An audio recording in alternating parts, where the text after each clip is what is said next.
ఆనాడే మనం ఆ 65 సంవత్సరాలు ఉమ్మడి రాష్ట్రానికి లభించినటువంటి రెవెన్యూని ఉమ్మడి రాష్ట్రంలో అన్ని ప్రాంతాలు అభివృద్ధి చెందేటట్టుగా మనం కానీ పెట్టుబడి పెట్టుంటే, దేశంలో అనేక రాష్ట్రాలు చేసినట్టుగా మనం చేస్తుంటే, ఇలాంటి ప్రమాదం రాష్ట్రానికి ఈనాడు జరిగి ఉండేది కాదు.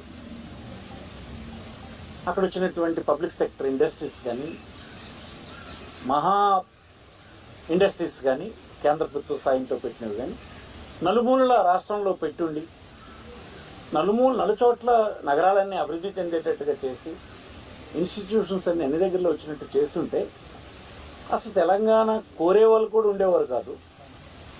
ఒకవేళ కోరితే మనం ఇవ్వడానికి కూడా పెద్ద ఆవేదన చెందాల్సినటువంటి అవసరం కూడా ఉండేది కాదు. ఇది ఎప్పుడు మనం గమనించాము? రాష్ట్రం విడిపోయిన తర్వాత, బైఫర్కేషన్ చట్టం వచ్చిన తర్వాత మనం పొరపాటు చేశాము అని గమనించాం. ఏమిటా పొరపాటు? గడిచిన 65 సంవత్సరాలు ఒకే ప్రాంతాన్ని కాన్సన్ట్రేట్ చేయడం వల్ల,